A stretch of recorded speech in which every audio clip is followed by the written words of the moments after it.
हाँ, आज हम बात करेंगे रिएक्ट के अंदर किस तरीके से हम कंपोनेंट बनाएंगे। कंपोनेंट का फायदा क्या है? देखो, कंपोनेंट का फायदा ये है कि आपका जो कोड है उसको हम टुकड़ों में तोड़ेंगे और उसका हम यूज करेंगे बार बार।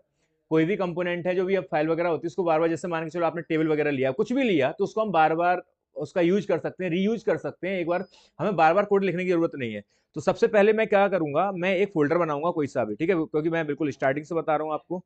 तो मैंने यहाँ पे एक फोल्डर बना लिया, न्यू। ठीक है। और फोल्डर का नाम रख दिया कुछ भी। तो मैं COMP के नाम से रख देता हूँ इसको। मैंने COMP रख दिया। पहले से ही एक है मेरे पास में, उसको थोड़ा सा करते हैं, इसको रीनेम करते हैं।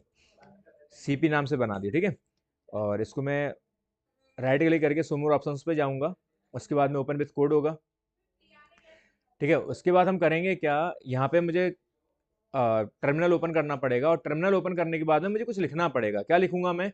अब यहाँ पे मुझे लिखना पड़ेगा npm CREAT create.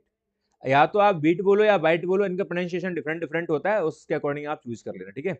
LATEST latest करा मैंने, उसके बाद एंटर मारूंगा मैं। इससे क्या होगा, आपके सबसे पहले आपसे पूछा जाएगा कि आप प्रोजेक्ट बनाओगे, उसका नाम क्या रखना चाहते हो। तो मुझसे पूछ रहा है वो प्रोजेक्ट का नाम, तो मैं बता देता हूँ उसको front end. Front and he हम जनरली रख रहे होते हैं, फ्रंट एंड। फ्रंट एंड, ठीक है।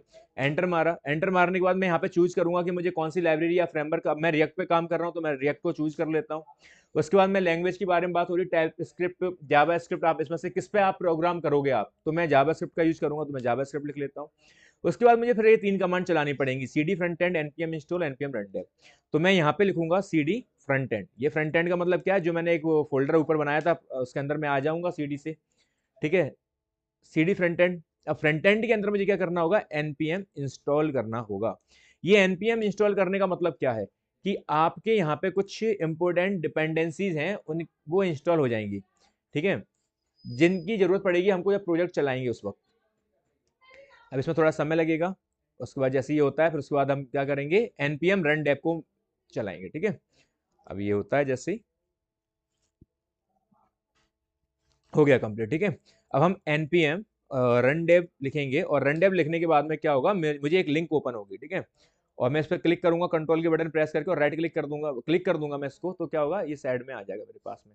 ये क्या है, हमारे पास में एक प्रोजेक्ट का पूरा एनवायरनमेंट बन के तैयार हो गया है, और रिएक्ट ने अपनी तरफ से क्या किया है, बताया है हमें कि देखो हमने आपका प्रोजेक्ट चालू कर दिया है, ठीक है।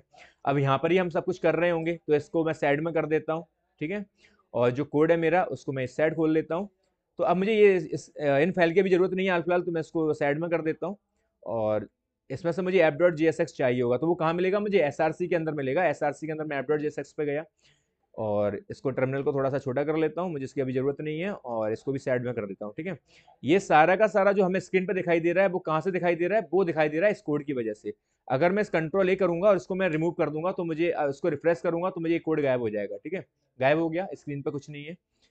अब मैं क्या करूंगा, बिल्कुल शुरू से स्टार्टिंग से कोड बना रहा हूं, तो कैसे बनाएंगे, मैं फंक्शन लूंगा, FUNCTION फंक्शन।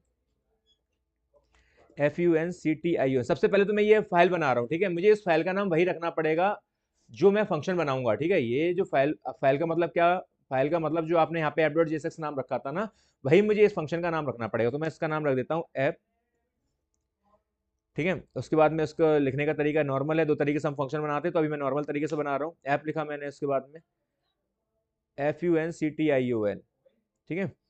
उसके बाद में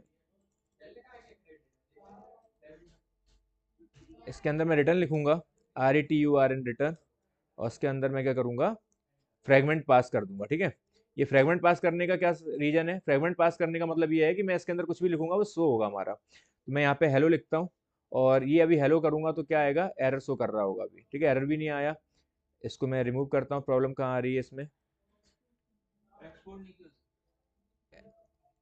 तो इसको करते हैं क्विक फिक्स कर देता हूँ। तो ये यहाँ पे जो एरर आ रहा है, इसके Ctrl Z करते हैं इसको। अब इसको एक्सपोर्ट नहीं किया मैंने, ठीक है। एक्सपोर्ट करता हूँ मैं इसको। एक्सपोर्ट करने के बाद क्या करना पड़ेगा, एक्सपोर्ट डिफॉल्ट, और क्या कर देंगे, ऐप। तो अब ये एरर चला गया। अच्छा, मैंने इसमें क्या लगा रखा है, एक अलग से एक्सटेंशन इंस्टॉल कर रखा है अपने VS कोड में, जिसकी वजह से क्या हो रहा था कि यहाँ पर थोड़ी देर पहले मेरे पास ना रेड लाइन आ रही थी इसके नीचे, वो इसलिए आ रही थी क्योंकि वो ये बता रहा था कि अगर आप इसका यूज नहीं करोगे तो मैं उसको एरर शो बताऊंगा, मतलब वो एरर बता रहा था। अब थोड़ी देर पहले बाद में मैंने क्या करा, इसको एक्सपोर्ट डिफॉल्ट कर लिया और ऐप लिख दिया, तो क्या हुआ, ऊपर से अपने आप वहां से क्या हुआ, लाइन हटके चली गई। ठीक है, तो ये थोड़ा सा स्ट्रिक्टली चेक कर रहा होता है कोड को। अगर मैं इसको रिफ्रेश करूंगा तो क्या होगा, मुझे यहाँ पे कुछ हेलो दिखाई देगा, लेकिन ये हेलो आ रहा है इसके लिए, इसकी वजह क्या है बीच में आने की, क्योंकि यहाँ पे दो तरीके से स्टाइल लगी है।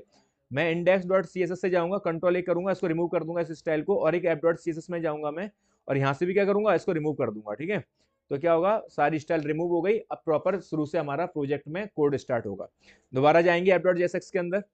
अब बात हो रही है कंपोनेंट बनाने की, हम यूज करेंगे एक ऐसा कंपोनेंट बनाएंगे और उस कंपोनेंट को हम बार बार यूज करेंगे।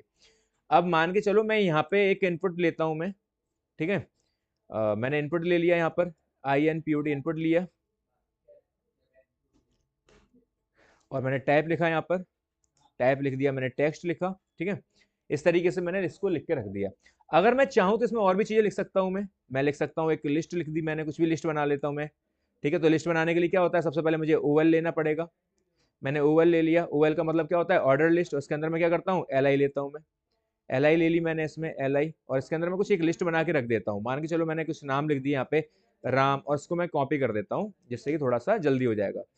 ठीक है, कंट्रोल C, कंट्रोल भी कर दिया। इस तरीके से मैं एक सिंपल सा क्या कर रहा हूँ, एक कोड है जो मैंने ऐप डॉट जेएसएक्स के अंदर लिखा है, और वो यहाँ पे मुझे शो हो रहा है। ठीक है, अब मैं करूंगा क्या, मैं इस जो कोड बनाया है ना, इसको मैं कॉपी करूंगा पूरे के पूरे कोड को। ठीक है, कंट्रोल X करा। ये कोड बड़ा भी हो सकता है, वो आपके ऊपर डिपेंड करेगा कैसे आप कोड लिखोगे। अभी मैं सिर्फ छोटा सा कोड दिखा रहा हूँ समझने के लिए। कंट्रोल X कर दूंगा, कट हो जाएगा। अब मैं जाऊंगा साइड में, यहाँ पे क्या है कि मैं एक नया कंपोनेंट बनाऊंगा। जरूरी नहीं है कि आप कंपोनेंट्स के, जनरली क्या हो रहा होता है कंपनी वगैरह में, या फिर आप अच्छे से बनाते हो, जो एक तरीका होता है उसमें क्या होता है कि एक फोल्डर बनाओ कंपोनेंट का, और उसी के अंदर आप सारे कंपोनेंट रखो, तो इससे क्या होगा, आपको आसानी होगी। वैसे कोई जरूरी नहीं है कि आप कंपोनेंट्स के फोल्डर के अंदर ही सारी चीजों को रखो, आप यहाँ पर भी रख सकते हो। मैं भी यहाँ पे बना देता हूँ सिंपल सा, मैं COP1 करके बना देता हूँ। ठीक है, और .jsx लगा देता हूँ। अब यहाँ पर मैंने कंपोनेंट का नाम रख दिया। अब कंपोनेंट का जब भी मैं नाम रखूंगा तो हमेशा पहला लेटर कैपिटल होता है। ठीक है, मैंने तो लास्ट सारे कैपिटल ही कर दिए, तो कोई दिक्कत नहीं है। मैं एंटर मारूंगा, एंटर मारने के बाद में REFC चलाऊंगा मैं, जिससे बॉयलर प्लेट आ जाएगी। ठीक है, अब बॉयलर प्लेट आ गई। अब ये जो थोड़ी देर पहले मैं बात कर रहा था कि यहाँ पर रेड लाइन दोबारा से आ रही है, वो इसी वजह से आ रही है। अगर मैं इस रिएक्ट का यूज करूंगा तो ये अपने आप हट जाएगी, तो यहाँ पे मुझे चिंता की कोई बात नहीं है। अब मैं जो कोड मैंने कॉपी किया था मैं उसको यहाँ पे पेस्ट करता हूँ। मैंने पेस्ट कर दिया इस कोड को। ठीक है, अब क्या होगा, ये एक कंपोनेंट बन के तैयार हो गया। ठीक है, और इस कंपोनेंट को मुझे जरूरत पड़ रही है बार बार, मुझे अभी इस लाइन की जरूरत नहीं है, इसको मैं हटा देता हूँ। ठीक है, कमेंट कर दिया। इतनी बात समझ में आ गई। मैंने क्या किया, मैंने ऐप डॉट जेएसएक्स के अंदर कुछ कोड लिखा था, वो कोड मेरा स्क्रीन पर दिखाई दे रहा था, लेकिन अब मेरा स्क्रीन पर नहीं दिख रहा। मैंने किसके अंदर बनाया, मैंने cop1.jss करके एक फाइल बनाई है, एक कंपोनेंट बनाया, उसके अंदर मैंने क्या करा, पूरा का पूरा एक कोड मैंने पेस्ट कर दिया। ठीक है, इतनी सी बात है। अब मैं क्या करूंगा, मुझे जब कभी भी कोई भी चीज, देखो मेरी स्क्रीन पे, यहाँ पे जो ये स्क्रीन है जो अभी वाइट दिखाई दे रही है, यहाँ पे वही चीज दिखाई देगी जो ऐप डॉट जेएसएक्स के अंदर जाएगी। अगर मैं ऐप डॉट जेएसएक्स के अंदर कुछ भी लिख दूं, मैं हेलो लिख देता हूं, तो मुझे यहाँ पे हेलो दिखाई देगा, दिखाई दे रहा है। तो क्या करना होगा, अगर मुझे स्क्रीन पे दिखाना है तो मुझे उस कंपोनेंट को जिसका नाम COP1 है उसे मुझे कहाँ लाना होगा, मुझे लाना होगा ऐप डॉट जेएसएक्स पे, मतलब इस ऐप डॉट जेएसएक्स वाली फाइल में लाना होगा। तो मैं क्या करूंगा, उसको लाने के लिए जैसे हम HTML में टैग लिखते हैं उसी तरीके से मैं ये यूज करूंगा सिंटेक्स का, और यहाँ पे मैं क्या लिखूंगा, उसका नाम लिखूंगा कॉप। अब यहाँ पे मुझे यहाँ पे ऑटोमेटिक सजेस्ट कर दिया उसने, मैं इस पर क्लिक करूंगा तो मुझे क्या कंपोनेंट आ जाएगा। जैसे ही वो कंपोनेंट आया, ऑटोमेटिक क्या हुआ, मुझे उस कंपोनेंट के अंदर जो कोड लिखा हुआ था इनपुट का था, सारा का सारा शो हो गया। अब मुझे कुछ नहीं करना, मैं क्या करूंगा, मैं दोबारा फिर इसको लिखूंगा। मैं अगर दोबारा लिखता हूँ COP1 तो मुझे क्या होगा, दोबारा फिर अपने आप कोड आ जाएगा। ये मैं जरूरत नहीं है, मैं इसको 10 बार लिखूंगा तो 10 बार ये मेरा कोड आता जाएगा, 10 बार आता जाएगा। ठीक है, तो यही मैंने क्या किया, ये मैंने कंपोनेंट बनाया। ये रीयूजेबल है, इसका मैं कई बार कहीं पर भी कितना भी यूज कर सकता हूँ। ये अलग अलग बना सकते हैं हम, डिटेल में और बना सकते हैं। ठीक है, अब बात आती है इसमें कि हम प्रॉप्स और प्रॉप्स के बारे में बात हो रही होती है। ठीक है, प्रॉप्स कैसे पास कर रहे होते हैं, प्रॉप्स ड्रिलिंग का एक अच्छा सा एक टॉपिक हो रहा होता है, तो उसको हम नेक्स्ट वीडियो में पढ़ेंगे। ठीक है, इस वाले में हम इतना ही रखेंगे, कंपोनेंट्स कैसे बना रहे होते हैं। ठीक है।